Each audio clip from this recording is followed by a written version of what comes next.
Karena ya memang eksorsisme itu proses pengusiran setan atau makhluk halus dari tubuh seseorang yang dipercaya ya dia emang kerasukan.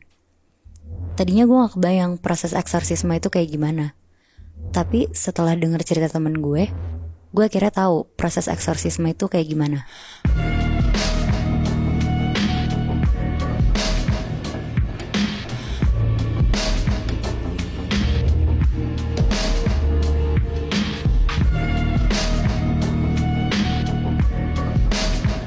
Jadi ini pengalaman keluarga temen gue yang tinggal di Pulau Sumatera. Jadi sekitar tahun 2017, waktu temen gue namanya Mira pulang kampung bareng kakak perempuannya. Di situ tuh dia baru tahu hal-hal yang selama ini dia nggak pernah tahu sebelumnya. Jadi keluarganya dia itu tinggal emang di desa-desa pedalaman Sumatera. Nah pas dia pulang ke sana, Mira tinggal di rumah tantenya bareng sama om, tante, dan kakaknya Mira. Semuanya baik-baik aja sampai di hari kelima Mira tinggal di sana. Tantenya Mira tuh kayak lebih sering ngobrol sama kakaknya Mira, dan ngobrolnya tuh kayak serius banget. Awalnya Mira gak mau ikut campur urusan mereka, soalnya jarak umur mereka tuh emang lumayan jauh juga. Kakaknya umur 28, tantenya umur 39 tahun. Selama di kampungnya Mira tuh dia cuma di rumah doang, karena lokasinya tuh di pedalaman. Terus dia tuh bingung mau kemana, mau ngapain. Paling dia cuma di rumah nonton TV, main HP. Sampai akhirnya pas malam-malam Mira yang tidur sendiri tuh denger ada suara gaduh dari kamar tantenya. Karena penasaran, Mira jalan ke kamar kakaknya. Dia ngetok pintu kamar kakaknya, terus masuk. Pas masuk, ternyata kakaknya tuh udah tidur. Dibangunin lah sama Mira. "Karina, bangun kak." Mira denger ada suara di kamar tante, kayak jerit-jerit gitu. Oh, gaduh itu sampai jerit-jeritan kayak gitu nih? Iya bener Moy. Pas kakaknya bangun tuh suara itu udah gak ada. Udah hening. Terus karena Mira juga ngeri, jadi kakaknya nyuruh Mira tidur sama kakaknya aja di kamar kakaknya. Besok paginya Mira tuh nanya ke tantenya, "Tante Asri, tante kenapa semalam teriak-teriak Tan?" Tapi anehnya ya, Tante Asri tuh gak tahu. Bahkan bilang ke Mira kalau dia tuh semalam tidur pules banget karena abis video call sama suaminya. Nah kebetulan tuh suaminya emang lagi keluar kota lah seminggu. Akhirnya Mira gak mikirin itu. Siangnya tuh Mira diajak sama Tante Asri jalan-jalan keliling desa. Mira seneng banget karena akhirnya dia tuh keluar rumah dan ngeliat sekitar kan. Kayak ke pasar, ke pedagang-pedagang. Tapi semua laki-laki tuh pada ngeliatin Tante Asri ini. Ngeliatnya kayak yang kagum, suka gitu. Padahal ya Tante Asri tuh hitungannya biasa aja gitu mukanya. Ya gak cantik-cantik amat gitu. Iya bener Bi. Oke. Dan Tante Asri kan juga udah nikah. Tapi semua orang bukan yang ngeliat ke Mira atau kakaknya yang masih gadis dan cantik, malah ngeliat ke Tante Asri. Sampai kayak ada beberapa orang yang godain Tante Asri. Terus pas udah pulang ke rumah pun Mira tuh kayak bertanya-tanya ke kakaknya, kenapa Tante Asri sebegitu disukain sama orang-orang tadi di sana. Kakaknya tuh cuma senyum-senyum aja, tapi ya tetap gak ngejawab pertanyaan si Mira ini. Akhirnya pas udah malam, Mira tidur lagi di kamar kakaknya karena dia takut denger hal-hal aneh lagi kan. Pas udah mau tidur, lagi-lagi Mira tuh denger suara. Dan kali ini tuh bukan suara orang jerit-jerit lagi, tapi kayak suara gamelan gitu. Malam-malam tuh? Malam-malam Bi. Oh. Karina pun ngedenger juga kali ini. Tapi bukannya panik, Karina malah langsung lari menuju kamar Tante Asri. Ya anjing. Nah kebetulan pintu kamarnya Tante Asri itu juga gak dikunci. Karina langsung masuk ke dalam kamar. Terus Mira ngikut dari belakang. Pas Mira ngeliat, Mira tuh kaget banget ngeliat tantenya tuh lagi nari-nari Moy Bi. Mira juga gak tahu itu tuh tarian apa. Tapi karena ada bunyi gamelan, Mira yakin kalau itu tuh tarian Jawa. Malam-malam? Malam-malam Moy. Hah? Nah pas lagi nari itu tuh matanya Tante Asri tuh melotot ngeliatin Karina. Di situ Karina langsung nyamperin Tante Asri. Dia pegang badannya, dibacain doa, dan langsung ditidurin di kasurnya. Pokoknya malam itu tuh mereka tidur bertiga di kamar Tante Asri buat ngejagain si Tante Asri ini. Paginya Mira tuh langsung nanya lah ke Karina kalau Tante Asri tuh sebenarnya tuh kenapa sih. Tapi kali ini Karina langsung jawab kalau sebenarnya Tante Asri tuh dicurigain pakai susuk. Oke. Nah akhirnya Karina ngobrol berdua sama Tante Asri buat mastiin itu. Karena ternyata obrolan mereka beberapa hari lalu itu tuh Tante Asri curhat kalau malam-malam dia tuh selalu ketindihan. Bahkan dia juga suka pingsan tiba-tiba setiap mau tidur. Nah ternyata Karina tuh baru jujur ke Mira kalau sebenarnya dia tuh bisa ngebantu ngusir-ngusir makhluk yang nempel di badan manusia gitu. Makanya si Kak Rina ini sama Mira itu ke kampung karena ada alasan itu. Iya bisa jadi kayak gitu juga sih Bi. Oke.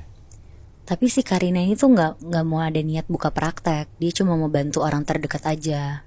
Mira sempet lah shock banget karena selama dia hidup dia tuh baru tahu kalau kakaknya sendiri tuh bisa kayak gitu.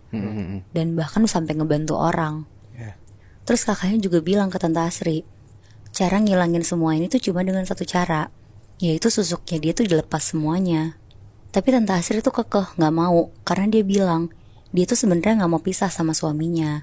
Karena ternyata Tante Asri tuh udah nikah 5 kali dan dia mau ini yang terakhir untuk dia. Oke. Tapi caranya pakai susuk. Iya Moy, Anjing. Jadi buat dapetin suaminya yang sekarang Tante Asri emang pakai susuk. pakai susuk. Oke, terus? Akhirnya karena tantenya kekeh nggak mau ngelepas, Karina nyuruh Mira untuk tidur di kamarnya Rina aja. Si tante biar sendirian tidurnya. Karena ya Karina juga kasihan gitu sama Mira kalau harus ngeliat hal-hal kayak gitu kan. Sekitar jam 9 malam, lagi-lagi bener aja Mira denger suara lagi. Tapi kali ini tuh jerit-jeritan suara perempuan. Dan kedengerannya kayak bukan suara Tante Asri. Karina langsung lari ke kamar Tante Asri. Dan pas Karina lihat, Tante Asri tuh udah kegeletak tidur di lantai. Mukanya berubah jadi agak gosong. Matanya merah kayak mau keluar sambil teriak-teriak gitu. Terus kadang tuh suara perempuan, kadang suara laki-laki berat. Di situ Karina tuh teriak ke Mira, Mira siapin segelas air putih. Tanpa mikir panjang, Mira langsung nyiapin lah semua yang dibutuhin kakaknya. Karina juga minta tolong dibawain tali, suruh cari di rumah itu. Dan kebetulan Mira emang nemuin tali gitu loh di lemari kamar Tante Asri. Akhirnya Karina sama Mira ngegotong Tante Asri ke belakang halaman rumah. Diambil kursi, diikat pakai tali di kursi. Karena Tante Asri tuh berontak banget, dia tuh teriak-teriak terus. Di situ akhirnya mulutnya Tante Asri tuh ditutup pakai kain biar nggak terlalu berisik. Karena Mira sekeluarga tuh beragama Katolik, jadi Karina mau nyoba eksorsisme sederhana. Dimulai dari doa pertama yang diucapin sama Karina. Dia tuh ngucapin, dalam nama Tuhan Yesus, aku perintahkan engkau iblis keluarlah, pergilah dan sembah Yesus. Makhluk yang ada di dalam Tante Asri itu sempat ngomong, saya gak mau pergi dari badan ini, saya gak pernah dikasih makan sama badan ini, saya mau milikin badan ini.